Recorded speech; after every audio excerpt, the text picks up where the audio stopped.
Hello everyone, मैं आशीष आप सभी का स्वागत करता हूं U1 एजुकेशन प्लेटफॉर्म पर। आज है हमारे पास 10th क्लास का इम्पोर्टेंट क्वेश्चन ट्रायंगल से, और आपको पता है ये इम्पोर्टेंट क्वेश्चन की सीरीज़ है, तो मुझे लगा ये मोस्ट इम्पोर्टेंट क्वेश्चन है, तो इसको देख लिया जाए एक बार। आइए देखते कैसे करेंगे। In a trapezium ABCD is a trapezium AB parallel to DC and DC is a 2 times of AB.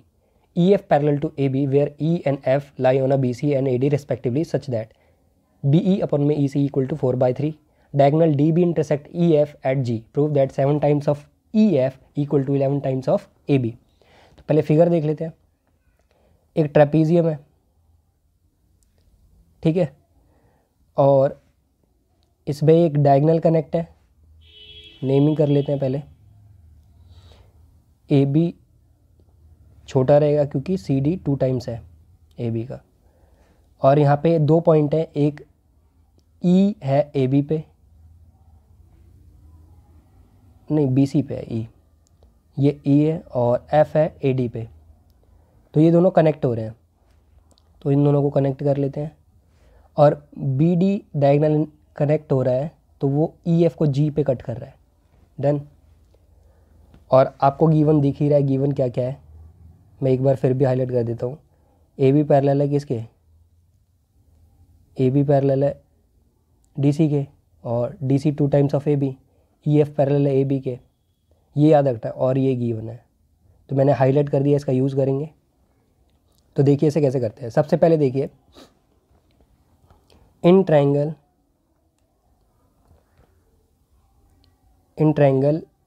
BCD, इस वाले ट्रायंगल की बात कर रहा हूँ मैं। ये वाली लाइन इसके पैरेलल है, तो आप BPT लगा सकते हैं। तो आप लिखेंगे क्या? GE पैरेलल है किसके?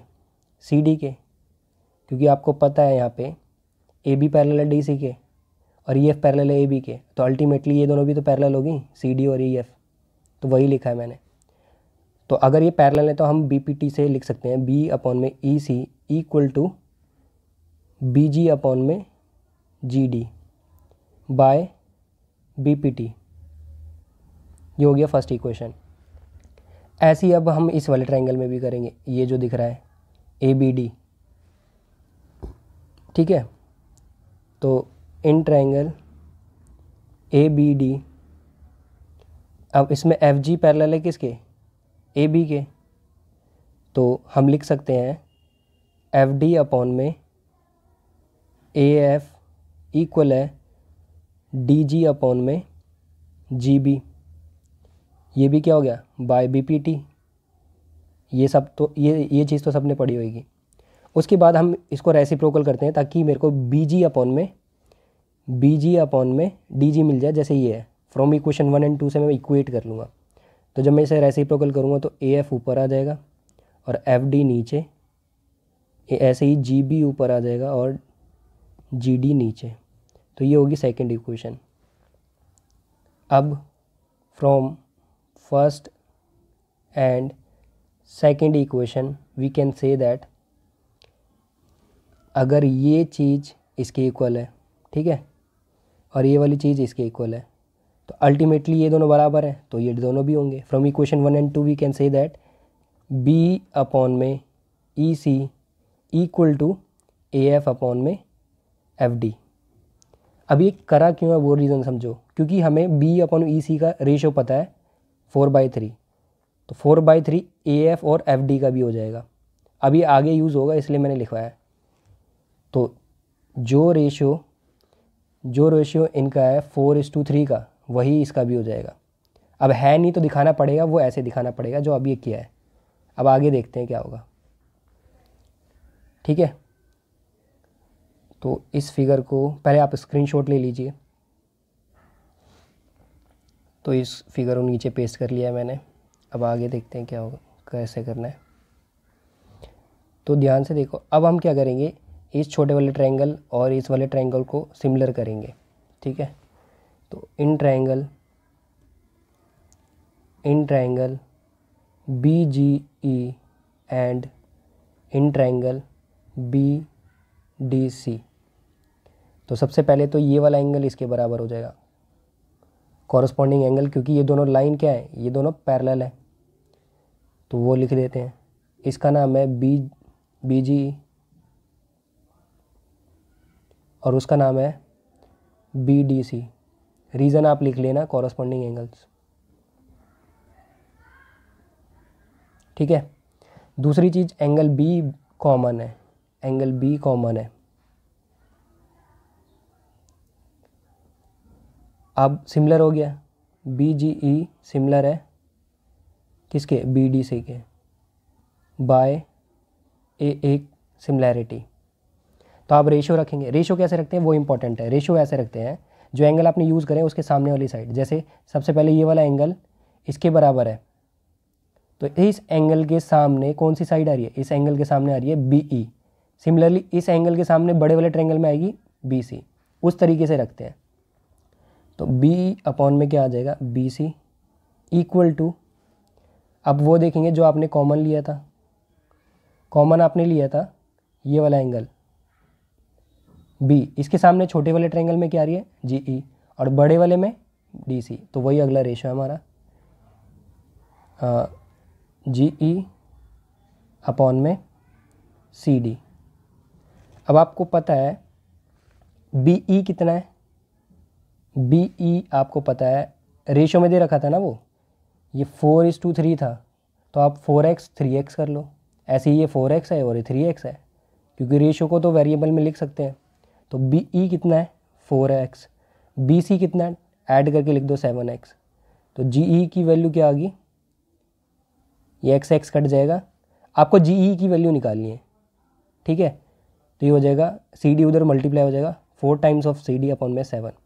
ऐसा क्यों कर रहा हूँ आपको रीज़न अभी समझा देता हूँ, कि जो हमें प्रूव करना है, देखो हमें जो प्रूव करना है ये हमें प्रूव करना है, तो मुझे ई एफ चाहिए, ई एफ की वैल्यू चाहिए, ई एफ। तो ई एफ की कैसे निकालूंगा, जी ई प्लस एफ जी। तो अभी आपने देखा क्या, मैंने किसकी वैल्यू निकाल ली है, जी ई की वैल्यू निकाल ली है, जी ई की। तो अब मैं एफ जी की निकालूंगा, जैसे ये मैंने किया है वैसे ही अब मैं इस वाले ट्रायंगल को और बड़े वाले ट्रायंगल को सिमिलर करूँगा, ठीक है। देखिए अब इन ट्रायंगल, छोटे वाले का नाम है एफ डी जी एंड बड़े वाले का ट्रायंगल का नाम है ए डी बी। तो इसमें भी वही सीन है, क्या सीन है कि ये वाला एंगल इसके बराबर, क्योंकि ये इसके पैरेलल है, तो रीज़न क्या हो जाएगा कॉरस्पॉन्डिंग, और ये वाला एंगल कॉमन आ जाएगा, ठीक है। ध्यान से देखते जाइए, इंपॉर्टेंट क्वेश्चन है, थोड़ा सा टाइम लगेगा मैं मानता हूँ, बट इंपॉर्टेंट है। तो डी एफ जी इक्वल है किसके, डी ए बी के। रीज़न कॉरस्पॉन्डिंग एंगल आप लिख लेना, ठीक है, मैं इसमें टाइम लगेगा। और एंगल ये वाला कॉमन है, तो इसका नाम क्या है, एफ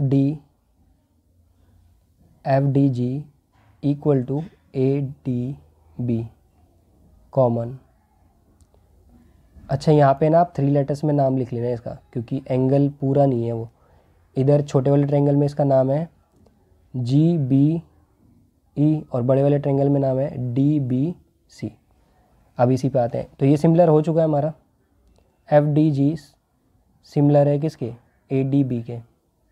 अब रेशियो रखते हैं, जैसे कि इस एंगल के सामने वाली साइड कौन सी है, डी जी, और बड़े वाले ट्रायंगल में इस एंगल के सामने कौन सी है, बी डी।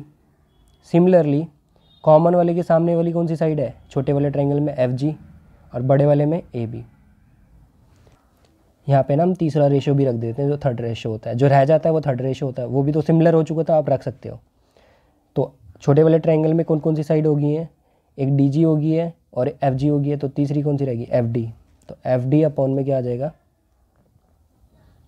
जो थर्ड साइड उसकी रहेगी वो रहेगी है डी ए। तो आप देखोगे D G upon B D का कोई रोल ही नहीं है, मुझे एफ जी की वैल्यू चाहिए। तो हम सिर्फ इन दो इक्वेशन को, इन दो रेशियो को देखेंगे, एफ जी अपॉन में A B equal to F D कितना है 3x और डी ए कितना है 7x, कैंसिल आउट करेंगे तो एफ जी की वैल्यू क्या आ जाएगी, एफ जी की वैल्यू आ जाएगी ए बी उधर जाके मल्टीप्लाई हो जाएगा 3 times of A B equal to upon में 7। ये आ गई दूसरी वैल्यू। प्रूफ हमें करना है 7 time of E F equal to 11 times of A B. तो हम इसकी लेफ्ट हैंड साइड देख लेते हैं, सिर्फ सॉल्यूशन आ जाएगा। Left hand side 7 times of E F, E F की वैल्यू क्या है, हमने जी ई निकाला है प्लस एफ जी निकाला है। इसको सॉल्व कर लेते हैं। 7 जी ई कितना है, जी की वैल्यू आपने निकाली है कितनी, ये रहा 4 C D by 7 plus F G की वैल्यू कितनी निकाली है 3 ए बी बाय 7। अब डिनोमिनेटर सेम है तो एलसीएम आप लोगे 7 ही आएगा 4। अब सी डी की वैल्यू क्या है, सी डी की वैल्यू आप गिवन में देखो 2 टाइम्स ऑफ ए बी है और इधर क्या है 3 टाइम्स ऑफ ए बी।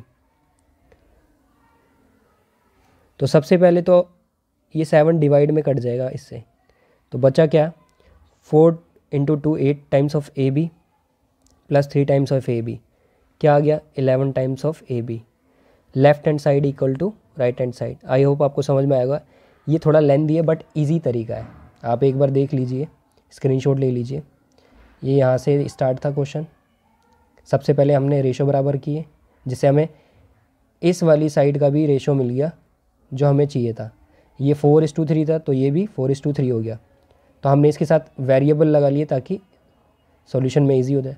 उसके बाद हमने क्या करा है, उसके बाद ये वाला ट्रायंगल और ये बड़ा वाला ट्रायंगल को सिमिलर करके रेशो रखे हैं जिससे हमने जी ई की वैल्यू निकाली है जी ई की।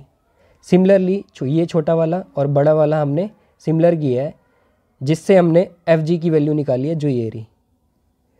फिर हमने एफ जी और जी ई को ऐड कर दिया अकॉर्डिंग टू क्वेश्चन जो लेफ्ट हैंड साइड सॉल्व करनी थी। तो इस तरीके से हमें आंसर मिल गया। तो मिलते हैं नेक्स्ट क्वेश्चन में एक इम्पॉर्टेंट वीडियो के साथ। Bye bye.